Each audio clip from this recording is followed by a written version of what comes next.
Channel people நம்மளோட இளையராஜாவோட மகளான பவதாரணி இப்போ இறந்துட்டாங்க அப்படின்ற நியூஸ் நமக்கு நல்லாவே தெரியும். அப்படி இருக்கும் சமயத்தில் இப்போ அவங்கள பற்றியான நிறைய இன்ஃபர்மேஷனான நியூஸ்கள்லாம் வந்து சோஷியல் மீடியாவில் வளம் வந்துகிட்டு இருக்கு.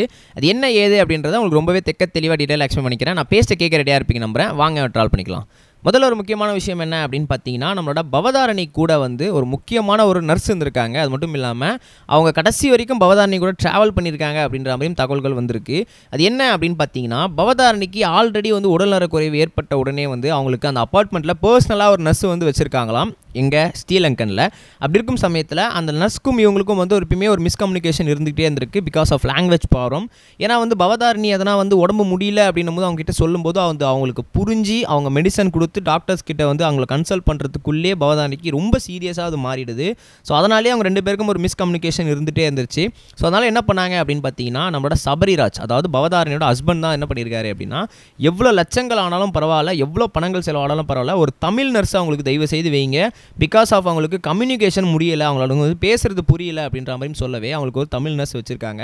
அதுக்கப்புறம் அந்த தமிழ் நர்ஸ் வந்ததுக்கப்புறம் பவதாரணி இவங்களும் ரொம்ப க்ளோஸ் ஃப்ரெண்ட்ஸாக ஆகிட்டாங்களாம் போல இருக்குது. ஏன்னா வந்து ரெண்டு பேருமே வந்து மாற்றி அந்தளவுக்கு ஹெல்ப் பண்ணிப்பாங்களாம். அந்த நர்ஸ் நம்மள பவதாரணியை அந்தளவுக்கு பார்த்துக்கிட்டாங்க அப்படின்ற மாதிரியும் சொல்லப்படுது. இன்னொரு ஒரு முக்கியமான விஷயம் என்ன அப்படின்னு பார்த்தீங்கன்னா, கடைசி வரைக்கும் வந்து அந்த நர்ஸ் கிட்ட அவங்க ரொம்ப ஜாவிலாக பேசியிருந்துருக்காங்க. ஓகே, இந்த மாதிரி வந்து எங்கள் அப்பாவோட மிகப்பெரிய ஃபேன் நீங்கள் அப்படிலாம் வந்து சொல்லிட்டு, எங்கள் அப்பா கூட ஒரு நாள் நான் மீடியா அரேஞ்ச் பண்ணுறேன், எங்கள் அப்பா கூட நீங்கள் உட்காந்து டின்னர்லாம் சாப்பிட்லாம் அப்படின்ற மாதிரிலாம் பவதாரணி நர்ஸ் கிட்ட சொல்லியிருக்காங்க.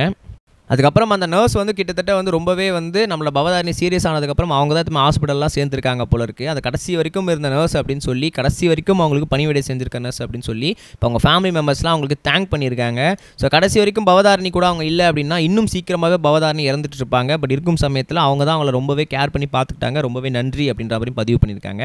நம்ம next video tata guys, bye. இது வரைக்கும் கனெக்டிங் டிவிக்கு சப்ஸ்கிரைப் பண்ணனா மறக்காமல் சப்ஸ்கிரைப் பண்ணிக்கங்க. உடனடி அப்டேட்ஸ் பெறுவதற்கு நோட்டிஃபிகேஷன் பெல்லையும் கிளிக் பண்ணிக்கங்க.